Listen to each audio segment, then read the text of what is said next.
My stepdad isolated me from my mom for years and told me she didn't need me anymore. Now, he's the one getting kicked out. My mom married Larry when I was 15.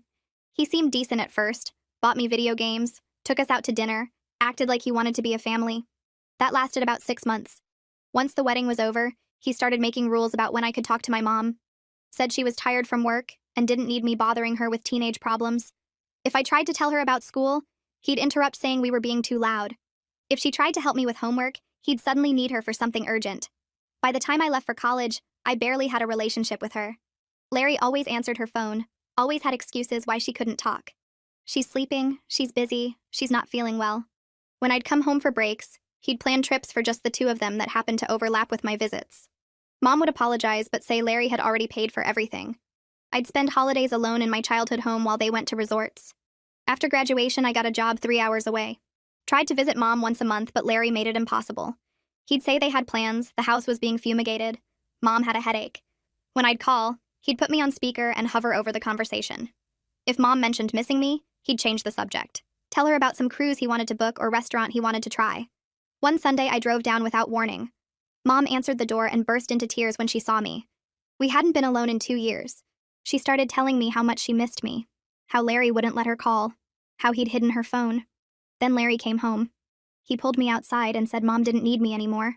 Said she had him now and I was just making her feel guilty about living her life. Said grown kids shouldn't be hanging around their parents like parasites. Told me to stop coming by unless invited. I asked Mom about it later and she said Larry was just protective. That he loved her so much he wanted all her attention. She asked me to give him space and maybe visit less. I could see she was choosing him, so I stopped trying. Didn't call for 3 months. Then Mom's sister Rita called me. Said Mom was in the hospital with pneumonia and had been asking for me. Larry hadn't told anyone. I drove straight there and found Mom alone in a room, looking 20 pounds lighter. Larry hadn't visited once in 4 days.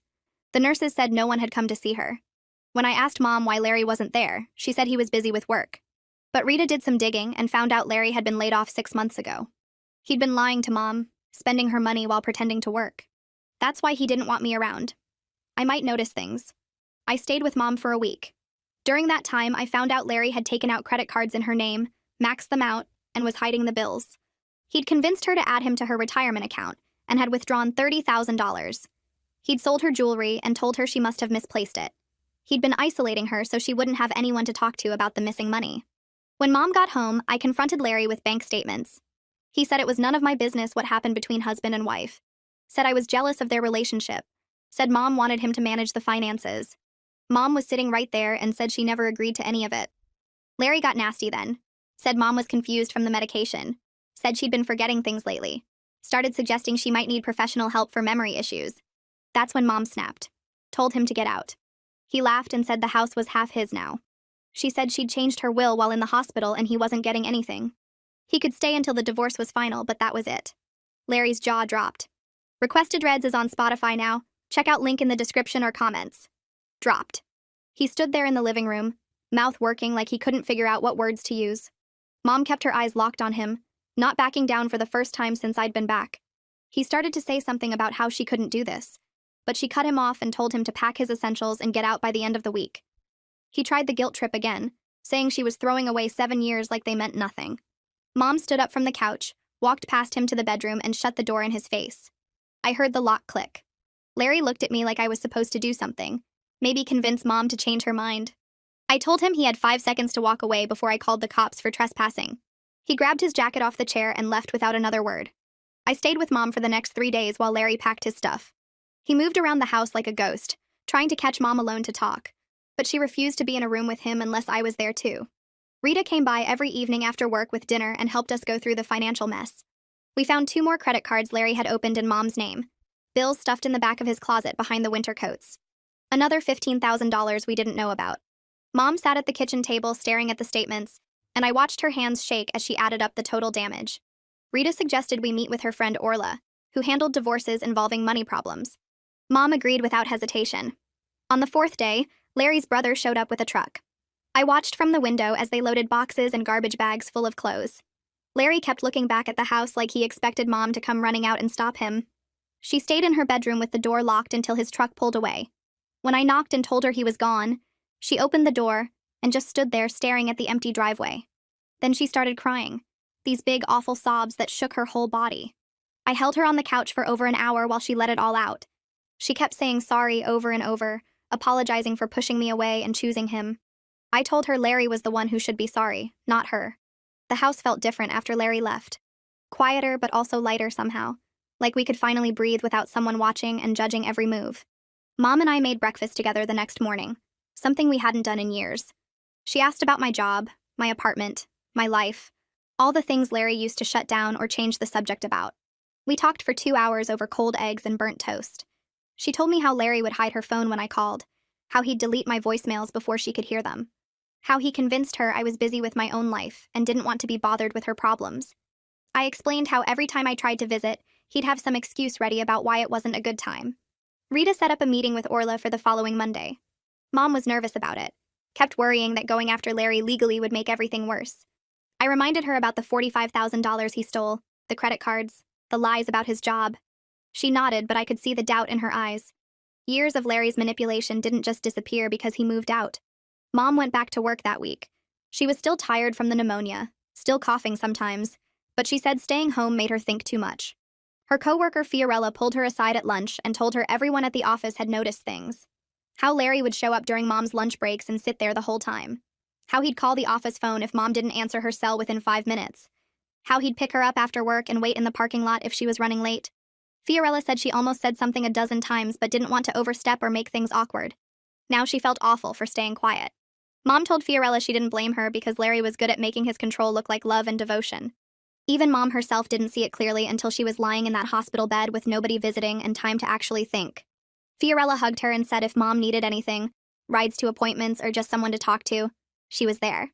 Mom came home that night looking exhausted but also kind of relieved, like having someone else confirm what happened made it more real. 2 weeks after Larry moved out, his brother called. Mom put the phone on speaker so I could hear. Larry's brother said they should talk reasonably about the divorce, that maybe they could work something out without lawyers getting involved. He suggested Larry deserved at least half of everything since they'd been married 7 years, and he'd supported Mom emotionally through hard times. I felt my blood pressure spike, but Mom stayed calm. She told him Larry stole $45,000 from her accounts, destroyed her credit score, and cut her off from her family for years. If he wanted to help his brother, he should tell Larry to accept the divorce terms quietly before she pressed criminal charges. Larry's brother stuttered that Larry made some mistakes, but didn't deserve to have his whole life ruined over money problems. Mom's voice got harder then. She said Larry didn't just make mistakes. He systematically ruined her financial security and emotional health for years while pretending to love her. The call ended with him hanging up on her. Mom set the phone down and her hands were shaking, but she looked proud of herself for not backing down. I told her she handled it perfectly, and she smiled. This small, tired smile that made me want to drive to Larry's brother's house and punch him. Orla filed the divorce papers 3 days later. She cited problems they couldn't fix and asked for all the assets to go to Mom based on Larry's fraud and theft. Larry had 30 days to respond. Orla warned us he'd probably fight everything even though he had no legal ground to stand on. She said guys like Larry never went quietly. They had to make everything difficult right up until the end. Rita connected Mom with a financial advisor named Melinda. They met at Melinda's office downtown, and I went along for support. Melinda spent 2 hours going through every account, every credit card, every loan and transaction we could find. She made notes on a yellow legal pad, her face getting more serious as the numbers added up. When she finished, she told Mom it would take about 5 years to fully recover financially, maybe longer if more surprises came up. Mom looked like she might cry, but held it together. Melinda said the first step was closing every joint account and opening new ones in Mom's name only. They spent the next hour on the phone with banks, putting fraud alerts on Mom's credit reports and disputing charges. That's when they found another loan. Larry had taken out a personal loan for $8,000 using Mom's information as a co-signer. She never signed anything, never even knew about it. Melinda's jaw tightened and she told Mom this was definitely criminal fraud, not just a civil matter anymore. The total theft was now $53,000. I took a week off work to help Mom sort through the house. We went room by room, bagging up anything that belonged to Larry or reminded her of him. Clothes he'd left behind, toiletries, books, random junk he'd collected over the years. We filled 7 garbage bags and loaded them in my car. I drove to his brother's house and left everything on the porch with a note saying pick it up within 3 days or it goes to charity. His brother's car was in the driveway, but nobody came out. I didn't care. Back at Mom's house the next weekend, she told me she couldn't sleep in the bedroom anymore. Every time she closed her eyes, she saw Larry sitting on his side of the bed, going through her mail, hiding bills. The room felt wrong. We drove to the hardware store and picked out paint samples, settling on a soft blue that reminded Mom of the ocean. She said she wanted the room to feel calm and clean, nothing like the years she spent there with Larry. We spent Saturday moving furniture into the hallway, covering the floor with plastic sheets and taping off the trim. Mom rolled paint onto the walls while I cut in around the windows, both of us working in comfortable silence. By Sunday afternoon, we'd rearranged everything so the bed faced a different direction, bought new sheets and blankets that Larry had never touched, and hung different pictures on the walls. Mom stood in the doorway looking at the finished room and smiled for the first time since the confrontation. She said it finally felt like hers. While we were cleaning out the closet to make room for the new furniture arrangement, Mom pulled out a stack of Larry's old dress shirts he'd left behind. She started bagging them up when a small notebook fell out from between two shirts on the top shelf. Mom picked it up and flipped through the pages, her face going pale. She handed it to me without saying anything. The notebook had dates going back 3 years with detailed entries about Mom's work schedule, when she left the house, when she got home. There were notes about my phone calls with times and durations, and next to several entries Larry had written things like deflected successfully, or suggested she was tired. One page had a list of excuses he'd used to keep me from visiting. Another had notes about which of Mom's friends he'd convinced her to stop seeing. Seeing his manipulation written out like a project plan, methodical and calculated, made my hands shake. Mom sat down on the bed and stared at the wall. She wasn't crying anymore, just angry. She said she'd spent months making excuses for Larry, telling herself he was just protective or insecure. But this proved he knew exactly what he was doing. He'd isolated her on purpose, step by step, and documented his success. Mom called Orla the next morning and told her about the notebook. She said she wanted to pursue criminal charges after all because Larry's actions weren't mistakes or poor judgment. They were deliberate and planned. Orla asked if Mom was certain because criminal prosecution would be harder and take longer than just the divorce, but Mom didn't hesitate. She said she needed Larry to face real consequences for what he'd done to her and to our relationship. Orla said she'd connect us with a detective who handled financial fraud and elder abuse cases, and we should bring all the documentation we'd collected plus the notebook. 2 days later, we met with the detective at the police station. He was older, maybe in his 50s, and spent the first few minutes asking Mom general questions about her health and whether she felt safe. Then he went through everything we'd documented, making notes on a legal pad while Mom explained each theft, each lie, each manipulation. He asked specific questions about the credit cards, the retirement account withdrawal, the jewelry that disappeared. The interview took 2 hours, and by the end, Mom looked exhausted. The detective told her the case was strong, especially with Larry's notebook showing intent and planning, but he warned that prosecution could take months or even over a year. He said Mom needed to be absolutely certain she wanted to proceed because it would be draining and Larry's lawyer would try to make her look unreliable or vindictive. Mom looked at me, then back at the detective. She said she was certain. She wanted Larry held accountable for stealing her money, destroying her credit, and cutting her off from her family for years. The detective slid a formal complaint form across the table, and Mom signed it without reading it twice. I watched her hand move across the paper, steady and sure, and felt something shift. This wasn't the woman who'd apologized for Larry's behavior or asked me to visit less. This was someone demanding justice. We left the station, and Mom was quiet in the car, but she looked lighter somehow, like she'd set down something heavy she'd been carrying. 3 weeks later, a thick envelope arrived at Mom's house. She opened it at the kitchen table while I made coffee, then called me over. Larry's response to the divorce papers contested everything. His lawyer claimed Larry was entitled to half of all assets, including Mom's retirement account, the house, and her savings. The response argued that Larry had contributed to the household and supported Mom emotionally throughout their marriage, helping her through difficult times. There was no mention of the unemployment, the theft, or the credit card fraud. Mom read the whole thing twice, her jaw getting tighter with each page. She said Larry was still lying, still trying to rewrite history, and make himself the victim. His lawyer was ignoring that Larry had been jobless for 6 months while spending her money and hiding bills. I told her not to worry because we had bank statements, credit reports, and Larry's own notebook proving everything. Mom nodded, but I could see the stress in her shoulders. Orla called that afternoon to discuss Larry's response. She wasn't surprised he contested everything and said guys like Larry never went quietly. She explained that the court required mediation before the divorce could proceed to trial, so we'd need to sit down with Larry and a mediator to try reaching a settlement. Orla warned that Larry would likely try to manipulate Mom during mediation, using the same tactics he'd used throughout their marriage.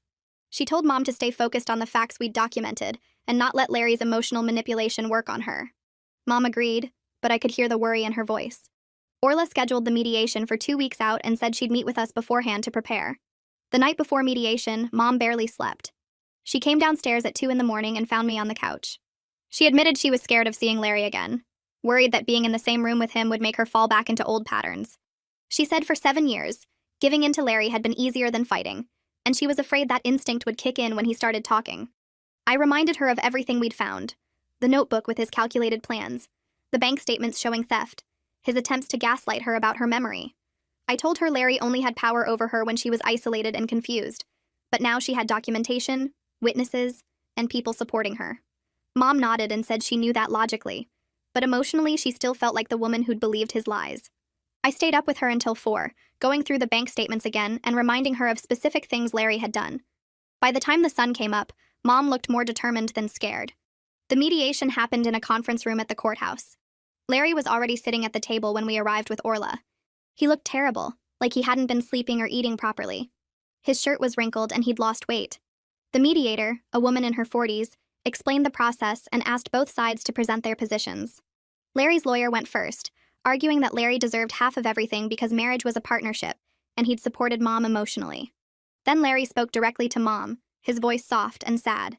He said he only took the money because he was depressed about losing his job and made poor decisions, but he'd always planned to pay it back. He said he loved her and never meant to hurt her. I felt Mom tense beside me and squeezed her hand under the table. Orla responded by presenting the bank statements, credit card records, and Larry's notebook. She laid out every theft, every lie, every manipulation in chronological order. Larry's face went red when she read from his notebook about deflecting my calls and isolating Mom from her friends. The mediator asked Larry about the credit cards and the jewelry. Larry looked at Mom with those same puppy dog eyes he'd used for years and said she'd given him permission for everything. He claimed she was only saying otherwise now because I'd turned her against him and poisoned their relationship. He said Mom was confused and didn't remember their conversations about money. Mom's voice shook when she responded, but she spoke clearly. She said she never gave Larry permission to take out credit cards in her name, never agreed to let him withdraw money from her retirement account, and never told him he could sell her jewelry. She said the bank statements proved Larry had concealed the transactions and forged her signature on documents. The mediator asked if she had proof of forgery, and Orla pulled out copies of signature cards from the bank, showing the differences between Mom's actual signature and the ones on Larry's withdrawal forms. Larry's face went dark red when the mediator set down the signature comparison sheets. His lawyer whispered something in his ear, and Larry shook his head hard. The mediator asked if we wanted to take a break, but Orla said no, we were ready to continue. Larry's lawyer cleared his throat and said perhaps they could discuss a settlement that would be fair to both parties without dragging this through expensive court proceedings. He suggested Larry receive $20,000 and sign away all claims to the house and retirement accounts. Orla didn't even look at Mom before responding. She said we'd see them in court where the criminal charges would also be addressed. Larry's lawyer tried again, saying litigation costs would eat up more than $20,000, and Mom should consider the practical aspects. Orla packed up her folders and told the mediator we were done here. Mom stood up without waiting for anyone's permission and walked out of the room. I followed her into the hallway where she was leaning against the wall taking deep breaths. She said she almost fell for it when Larry's lawyer mentioned the costs.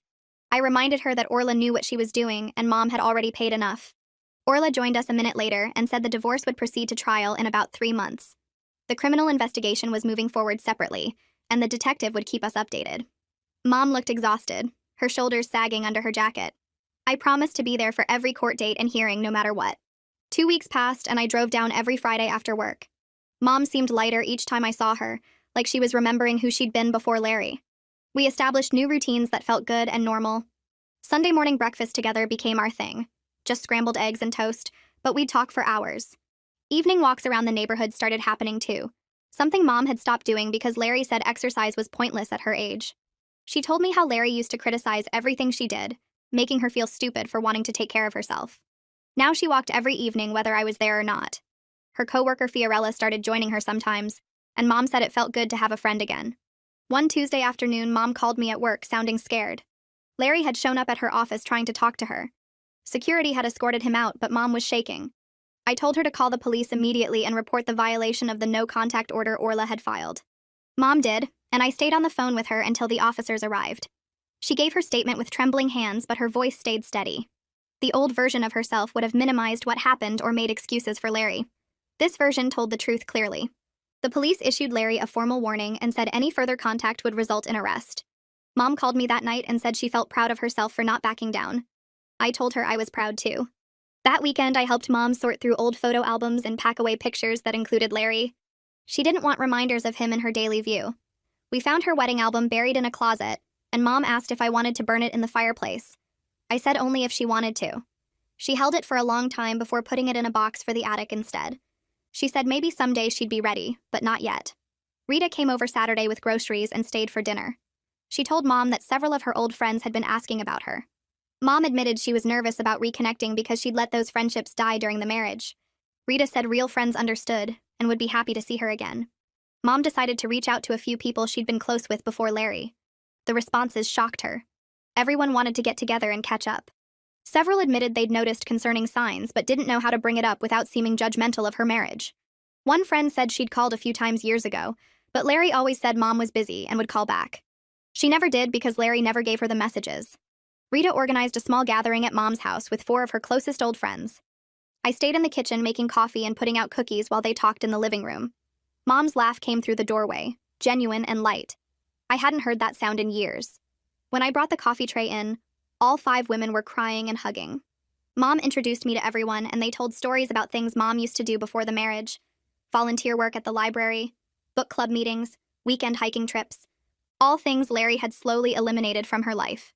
Mom looked fragile sitting there surrounded by people who actually cared about her well-being, but she also looked happy in a way I'd almost forgotten was possible. After everyone left, Mom and I cleaned up together, and she thanked me for not giving up on her. I told her I'd never stop fighting for us. The detective called 3 weeks later asking Mom and me to come to his office.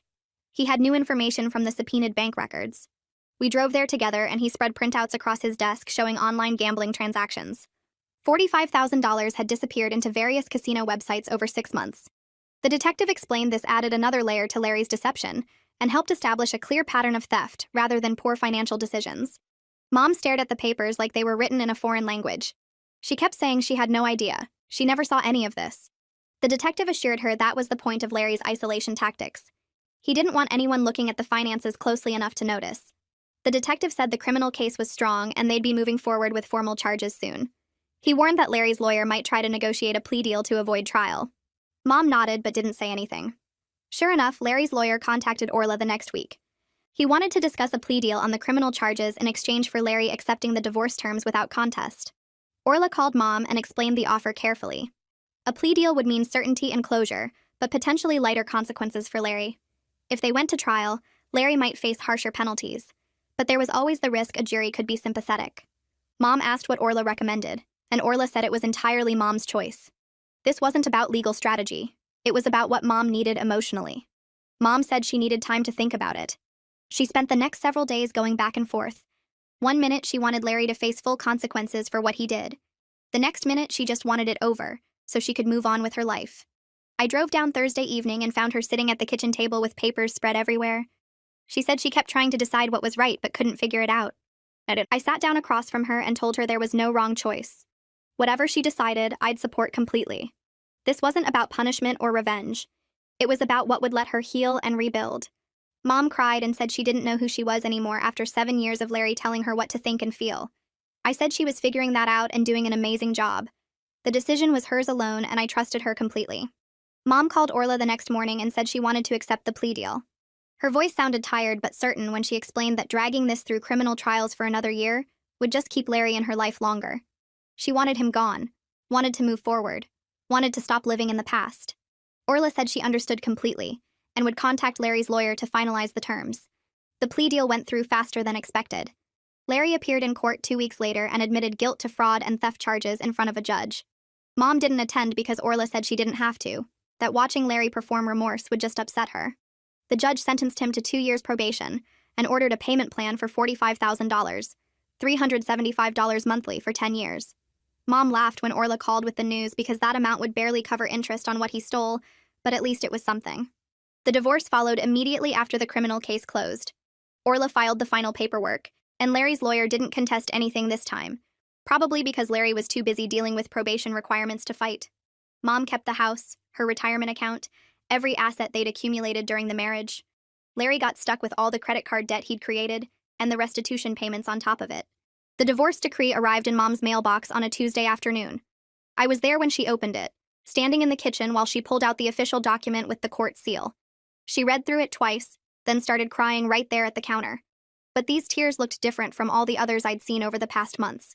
She was smiling while she cried, holding the papers against her chest like they were precious. She told me she felt free for the first time in 7 years. That night, Mom went to the craft store and bought a simple black frame. She put the divorce decree inside and hung it on her bedroom wall where she'd see it every morning. Rita thought it was weird when she came over, but Mom explained it reminded her that she survived, that she got herself out, that she reclaimed her own life from someone who tried to take everything. Melinda came to the house the following week with a laptop and calculator. She spread financial documents across the dining room table and walked Mom through creating a realistic budget. They calculated every expense, every bill, every necessary cost. Melinda showed Mom how much she needed for basic living and how much she could save if she cut back on things Larry used to insist on, like expensive restaurants and unnecessary subscriptions. Mom decided to pick up extra shifts at work, 2 additional evenings per week that would add about $600 monthly to her income. Melinda helped her open a new retirement account at a different bank, one Larry had never touched and never would. Mom transferred money from each paycheck automatically so she wouldn't even see it, wouldn't be tempted to spend it. The plan would take 5 years to fully recover what Larry stole. But Mom felt good having concrete steps forward instead of just dwelling on what was lost. 3 months passed and Mom settled into her new routine. She worked her extra shifts, paid down the credit cards methodically, started rebuilding her credit score point by point. Then one evening, her phone rang with a number she recognized. Desmond. She almost didn't answer, but something made her pick up. His voice sounded rough and apologetic when he started talking. He said he needed to tell her he was sorry for defending Larry, for being hostile toward me, for not believing her when everything first came out. Larry had gotten drunk at Desmond's place the week before and admitted everything during a breakdown. Told Desmond about the gambling, the lies, the systematic way he isolated Mom from everyone who cared about her. Desmond said he felt sick knowing he'd defended that behavior and attacked the people trying to help. Mom listened quietly while he talked, then told him she understood. Family loyalty made people want to believe the best about their relatives, even when evidence pointed elsewhere. She didn't hold it against him. Desmond said he'd cut Larry off financially, and told him to get therapy and find a job. Hearing that gave Mom a small sense of satisfaction, knowing Larry was finally facing real consequences from his own family. I drove down the next weekend to help Mom set up online banking properly. We sat at her computer and created alerts for every single transaction, every deposit, every withdrawal, every purchase over $5. Her phone would notify her immediately if anything moved in her accounts. Mom admitted she felt paranoid about money now, checking her balance multiple times daily, saving every receipt, tracking every penny. I told her Melinda said that was completely normal after financial abuse, that the paranoia would fade over time as she rebuilt trust in her own financial security. We changed all her passwords, set up 2-factor verification, made sure nobody could access anything without her knowledge. Mom wrote everything down in a notebook she kept locked in her desk drawer. The paranoia wasn't the only thing Mom needed help with. Rita found her a therapist who worked specifically with people recovering from emotional abuse and manipulation. Mom started going every Tuesday evening after work. The first few sessions were rough, according to what she told me later. The therapist made her examine how she'd allowed herself to be isolated, how she'd ignored warning signs, how she'd chosen Larry over her own daughter repeatedly. Mom cried through most of those early appointments, confronting painful truths about her own choices. But she kept going back week after week because she wanted to understand what happened and make sure she never fell into that pattern again. 6 months after Larry moved out, I came down for a regular weekend visit and barely recognized Mom when she answered the door. She'd gained back the weight she lost during the pneumonia. Her face had color again instead of that gray, exhausted look, and when she smiled, it reached her eyes for the first time in years. We spent Saturday working in the garden she'd let die during the marriage because Larry said yard work was pointless. She planted tomatoes and herbs, getting dirt under her fingernails and laughing when I accidentally sprayed her with the hose. That evening, we cooked dinner together in her kitchen, something simple but good, and talked about everything happening in our lives. She told me about a project at work, about a funny thing Rita said, about progress she was making in therapy. Normal conversation between a mother and daughter without Larry's shadow hanging over everything. Sunday morning, Mom suggested we take a trip together, just the 2 of us, something we hadn't done since before she married Larry. She wanted to go to the beach for a weekend, stay in a cheap hotel, walk on the sand, eat seafood, remember what it felt like to enjoy each other's company. We picked a date 3 weeks out and Mom booked everything herself, using money from her own account that nobody else controlled. When the weekend came, we drove to the coast together and spent 2 days doing absolutely nothing important. We walked along the water talking about my job and her therapy and Rita's dating disasters. We ate fried clams at a place with plastic tables and paper plates. We watched the sunset from our hotel balcony drinking cheap wine from plastic cups. None of it was fancy or expensive or impressive. But we were together without anyone controlling when we could talk, or what we could say, or how long we could spend in each other's company. Mom told me this felt like getting a piece of herself back that she'd forgotten existed. I told her we were rebuilding something Larry tried to destroy but couldn't, because real love between a mother and daughter was stronger than one man's need for control. During the beach trip, Mom brought up something I wasn't expecting while we sat on the hotel balcony watching the ocean. She told me she'd started seeing someone from work, a guy named James who worked in the IT department. She looked nervous telling me, like she was worried I'd be angry or tell her it was too soon. I asked her what he was like and she relaxed a little, explaining that he was kind and respectful, that he encouraged her to spend time with Rita and her other friends instead of trying to monopolize her attention. She said he'd asked about me multiple times, wanted to know when he could meet me, seemed genuinely interested in her having a relationship with her daughter. I told her I was cautious but happy for her, that she deserved someone who treated her well. Mom reached over and squeezed my hand, promising she'd learned the warning signs now and wouldn't ignore red flags again. She said her therapist had helped her recognize the difference between healthy concern and controlling behavior, between wanting to spend time together and demanding isolation from everyone else. I believed her because I could see how much work she'd put into understanding what happened with Larry. 2 weeks after we got back from the beach, Rita threw Mom what she called a divorce party at her house. She invited all Mom's friends, the ones she'd reconnected with and the new ones she'd made since Larry left. The whole thing was silly and fun in the best way possible. Rita had made a cake decorated with the words, "Freedom at last," in bright red icing. Someone brought a piñata shaped like a groom that everyone took turns hitting with a bat. Mom's friend from work brought a box of Larry's old belongings that Mom had forgotten to give back, and they took turns suggesting increasingly ridiculous ways to dispose of them. Burn them, donate them to a thrift store in another state, use them as kindling for a bonfire. Mom laughed so hard she started crying, the good kind of tears that come from joy instead of pain. She kept saying she couldn't believe how supportive everyone was being, how lucky she felt to have friends who celebrated this moment with her, instead of judging her for the divorce. I watched her surrounded by people who genuinely cared about her well-being, and felt grateful that she'd found her way back to this kind of community after years of isolation.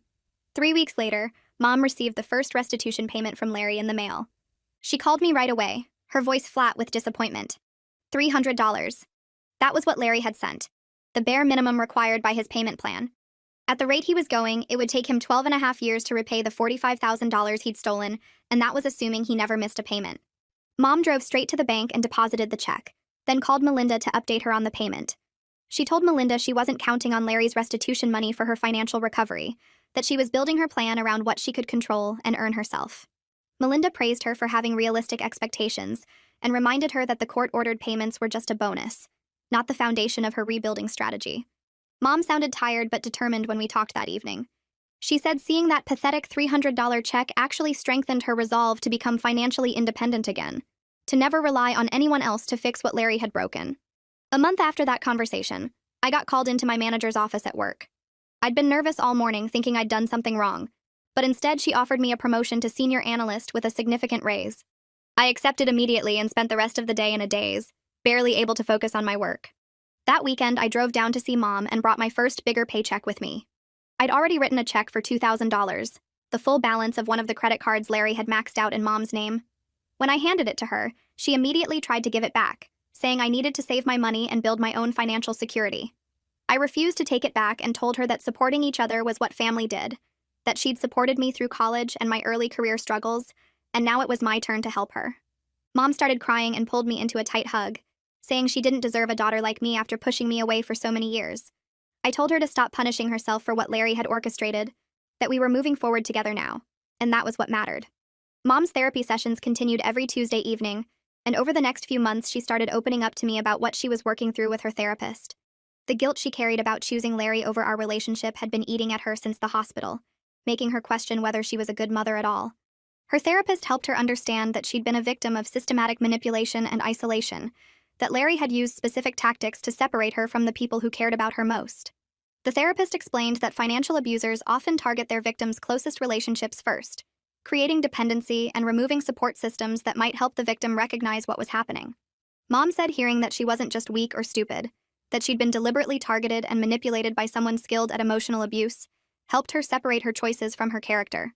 She was learning to forgive herself for not seeing through Larry's tactics sooner, for believing his lies about me being too demanding or making her feel guilty. The therapy was hard work, but I could see it changing how Mom talked about herself and the marriage, replacing shame with understanding.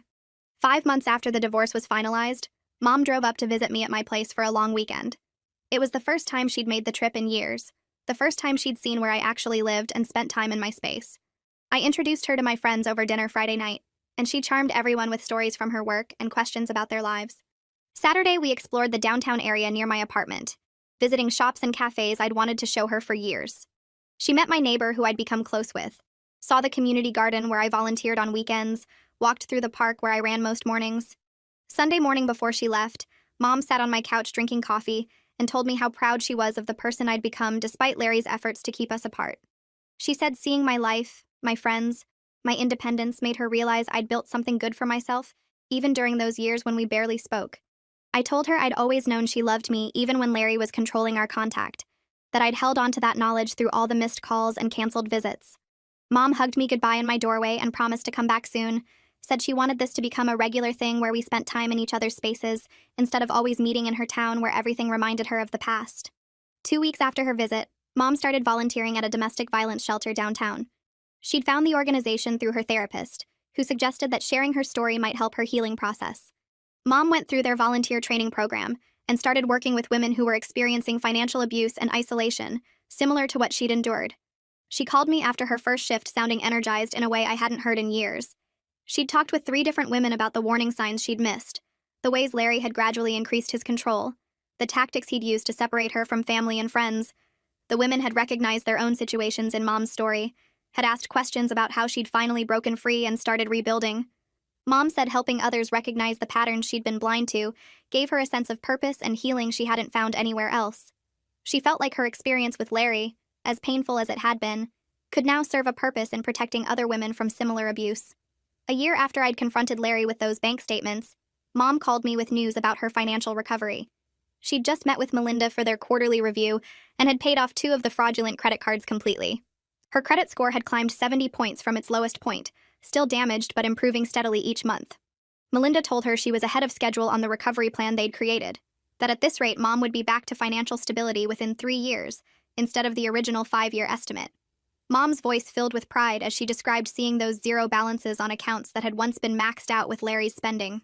She'd been picking up extra shifts at work, cutting unnecessary expenses, following Melinda's budget religiously. The progress gave her confidence that she could rebuild her financial future on her own terms, that Larry's theft wouldn't define the rest of her life. Then Larry violated his probation by missing 3 consecutive restitution payments and failing to complete the required counseling sessions the court had ordered. His probation officer filed a violation report, and the judge sentenced him to 30 days in jail. Mom found out when the prosecutor's office called to inform her about the sentencing. She thanked them for letting her know and hung up feeling a complicated mix of emotions. Part of her felt satisfied that Larry was facing real consequences for continuing to ignore his legal obligations.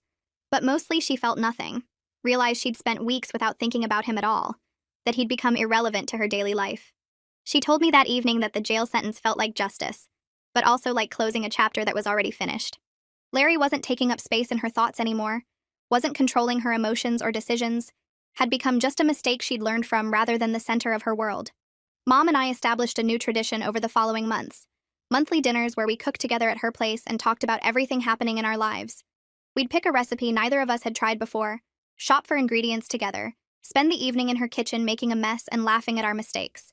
During these dinners, we talked about my job and her volunteering, her therapy progress and my dating life, Rita's latest drama, and plans for upcoming holidays. The easy communication we'd lost during Larry's manipulation had fully returned, stronger now because we'd fought to reclaim it, and both understood how precious it was.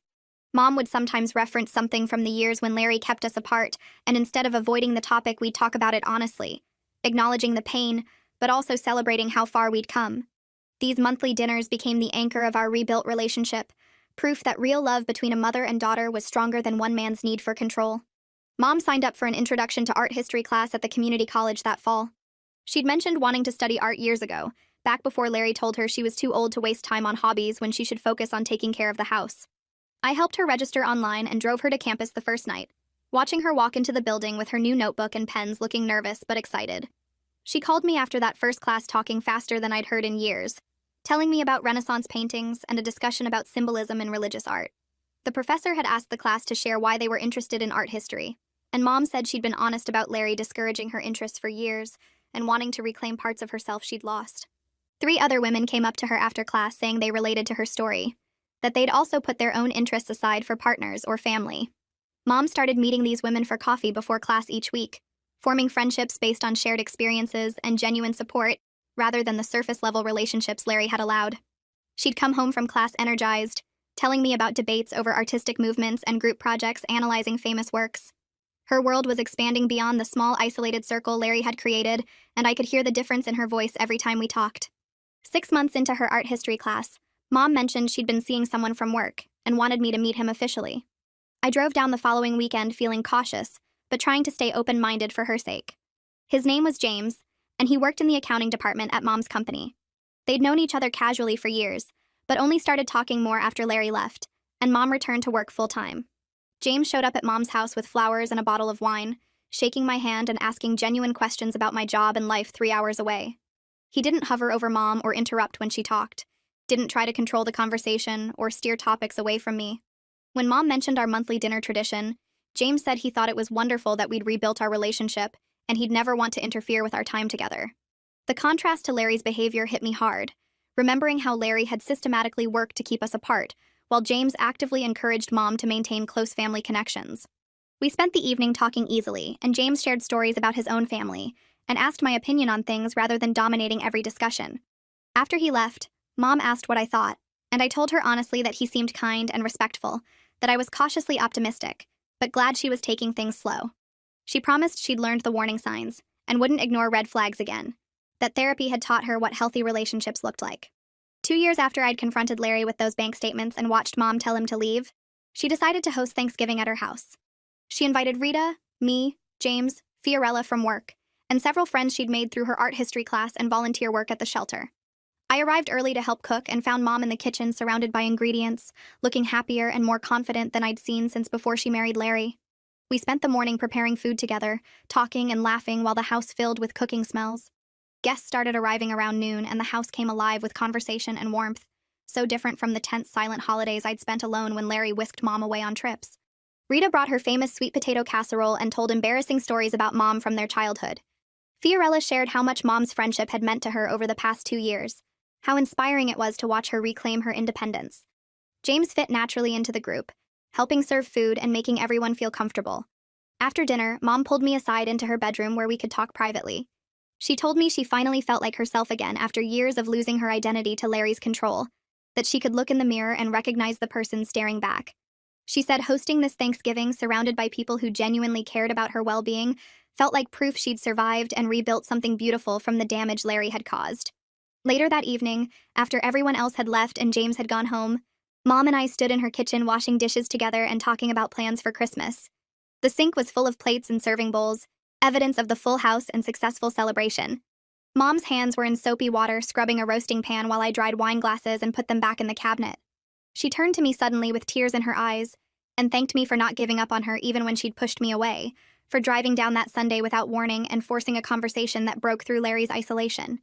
She said she knew she'd hurt me by choosing Larry and asking me to visit less, that she'd spent hours in therapy working through the guilt of failing to protect our relationship. I set down the glass I was holding and told her she didn't fail me, that Larry was a skilled manipulator who'd systematically separated her from everyone who loved her.